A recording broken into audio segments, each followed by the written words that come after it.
Mein Name ist Benjamin Kobler, ich bin Pianist im Ensemble Musikfabrik und möchte etwas über Pizzicati im Inneren des Flügels erzählen.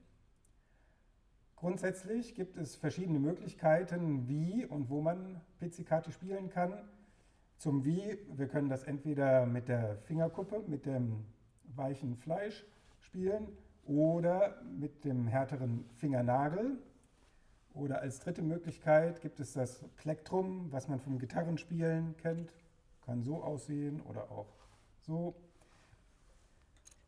Wenn ich jetzt zum Beispiel im mittleren Register, sagen wir bei einem F, ein Pizzicato spielen soll, kann ich als erste Möglichkeit mal zeigen, wie das klingt, wenn ich das mit der Fingerkuppe in der Mitte der Saite spiele.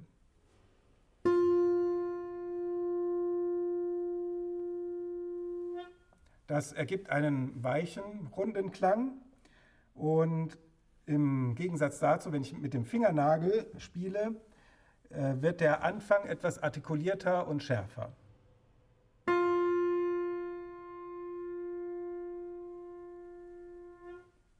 Spiele ich an derselben Stelle der Saite mit einem Plektrum, wird es noch schärfer und auch etwas lauter zu Beginn des Tones.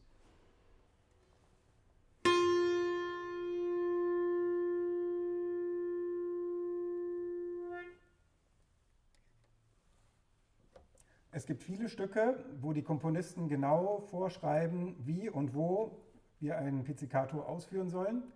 Es gibt aber auch andere Stücke, wo nur Pizzicato steht und wir selber entscheiden müssen, wo und wie wir das machen. Das muss man natürlich an den Zusammenhang anpassen, ob es eine eher leisere oder lautere Stelle ist und auch mit welchen Instrumenten wir zusammen musizieren. Zum Beispiel wird ein weicher Klang gemeinsam mit dem gesamten Blechbläsersatz des Ensembles wahrscheinlich nicht laut genug sein, sondern da wird man sicher zu einem Plektrum neigen, um von der Kraft her genauso mithalten zu können.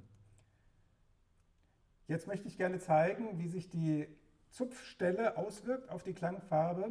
Die ersten Beispiele waren ja alle in der Mitte der Saite. Man kann es auch am Beginn der Saite, am Sattel machen.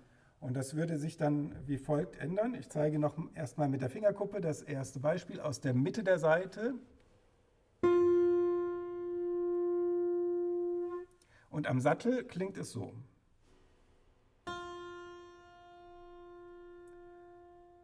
Das ist also ein sehr viel feinerer, dünnerer Sound, den man da bekommt, der mehr Anteile von hohen Obertönen hat. Mit dem Nagel klingt es in der Mitte zur Erinnerung so.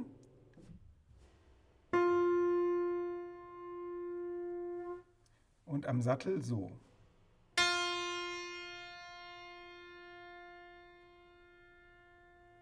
Das ist also noch höher und nasaler. Mit dem Plektrum zur Erinnerung, in der Mitte der Saite klang es so.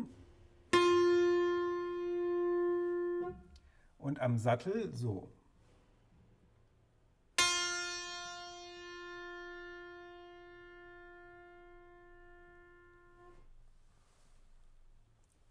Jetzt möchte ich das Gleiche auf den Basssaiten zeigen. Die Basssaiten im Flügel sind ja von Kupfer umsponnen und deutlich dicker als die Saiten im mittleren Register. Und dort wirken sich die Unterschiede auch deutlicher aus. Als erstes spiele ich mit der Fingerkuppe auf der Basssaite in der Mitte.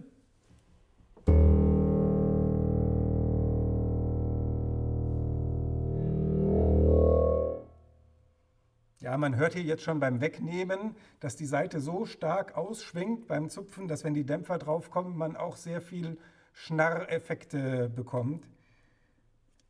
Auch finde ich wichtig, dass man bei den Basssaiten sehr gut unter der Saite einhaken sollte vor dem Zupfen. Also mit einem solchen Griff gehe ich unter die Saite, nehme Spannung auf und zupfe dann.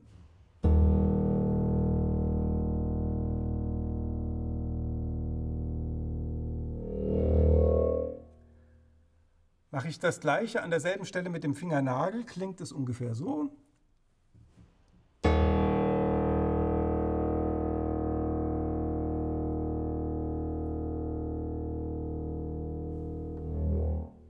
Also wirklich eine ganz andere Klangcharakteristik. Es gibt einen ziemlichen Knall zum Beginn des Tones und insgesamt auch heller. Mit dem Plektrum klingt das folgendermaßen.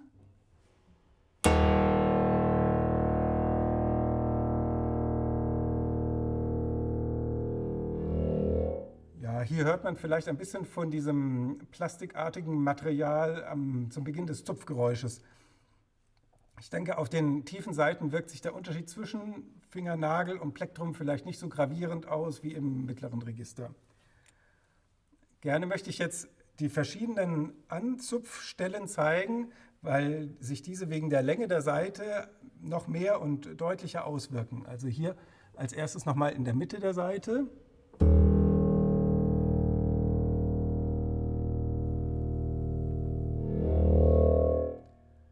Gehe ich jetzt weiter heraus, so etwa vor den Dämpfern, klingt das so.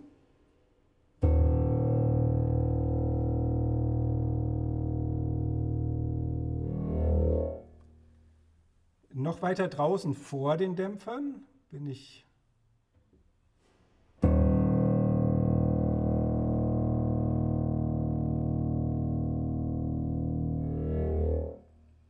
Und wenn ich auch hier ganz an den Beginn der Saite gehe, klingt das so.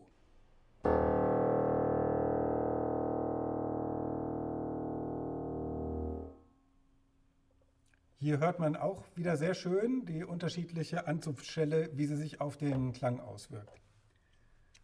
Wenn ich dasselbe mit dem Plektrum mache, wird es natürlich auch wieder viel artikulierter und schärfer. Ich beginne jetzt wieder in der Mitte der Saite.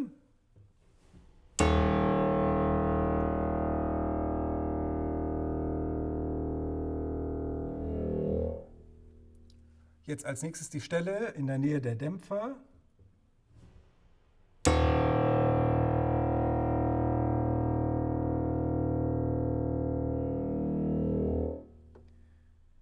Auf der anderen Seite der Dämpfer.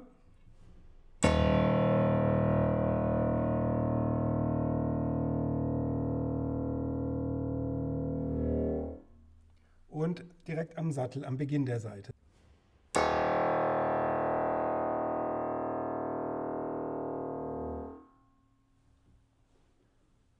Und da sich die Klangfarben tatsächlich so sehr verändern, je nachdem, wo ich die Saite anzupfe, lohnt es sich tatsächlich an Stellen, wo genügend Zeit ist, wo man sich vorbereiten kann, aufzustehen und die Klänge aus der Mitte der Saite zu suchen und zu nutzen.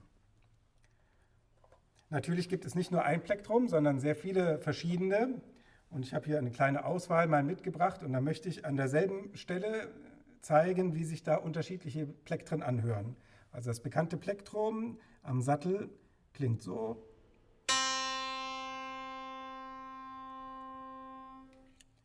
Und wenn ich jetzt ein etwas dünneres, weicheres Plektrum nehme, klingt das so.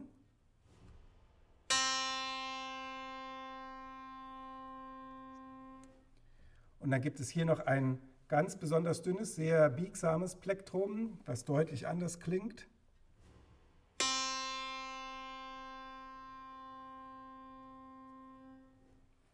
Und diese Unterschiede kann man vielleicht bei einem Glissando noch mehr genießen. Also ich spiele jetzt wieder mit dem harten Plektrum.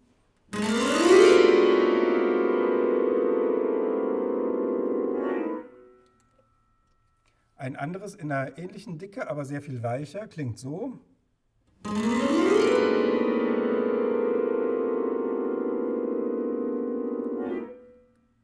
Und dieses ganz dünne, biegsame Plektrum von gerade eben so.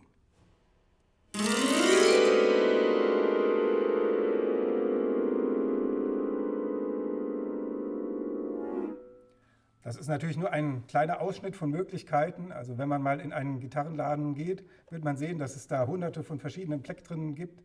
Die kann man alle mal ausprobieren und gucken, wie die klingen und was zu welcher Stelle gut passt. Durch das Zupfen haben wir die Möglichkeit, in Bereiche der Saite zu kommen, die von den Hämmern gar nicht angeschlagen werden und die entsprechend auch anders klingen, weil man sich da beim Stimmen gar nicht drum kümmert. Es gibt hier einen schönen Bereich hinter dem Steg, wo die Saiten sehr gut klingen. Ich zeige mal ein paar Beispiele.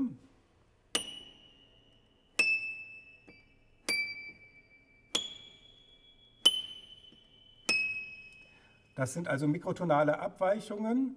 Besonders schön hört man das bestimmt, wenn man ein Glissando macht, durch den ganzen Bereich.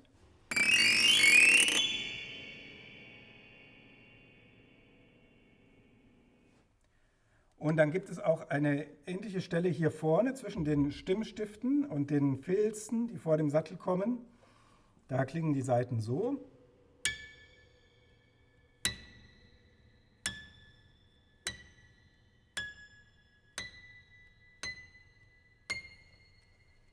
Oder in einem Glissando.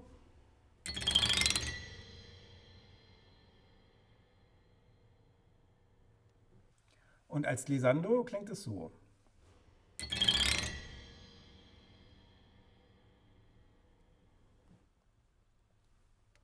Natürlich gibt es oft Stellen, wo man nicht nur einen einzelnen Ton zupfen muss, sondern einen längeren Zusammenhang.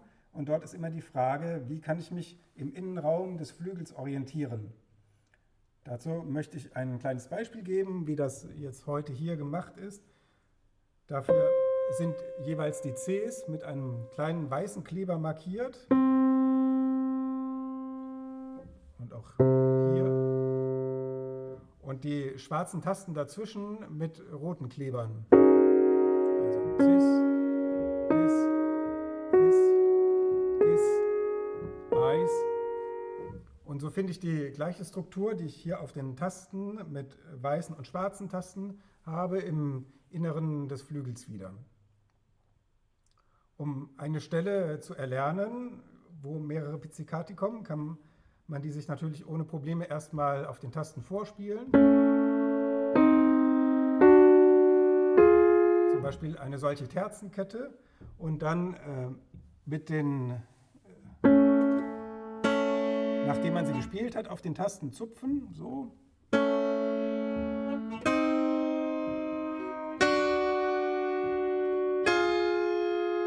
Und wenn das dann gut eingeübt ist und oft genug wiederholt, ohne die Zuhilfenahme der Tasten.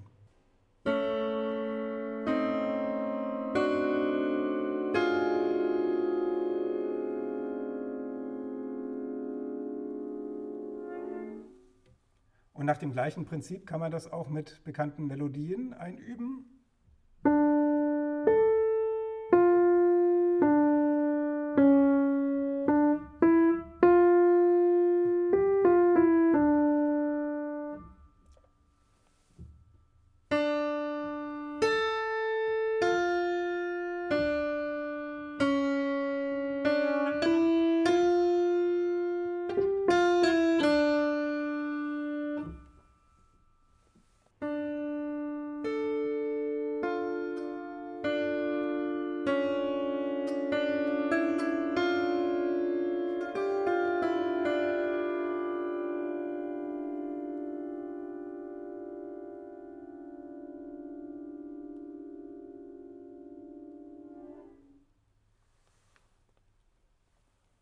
Und unter diesem Link findet man noch eine Aufnahme von einem Stück, wo sehr viel Zupfen und auch andere Spielweisen im Inneren des Flügels vorkommen.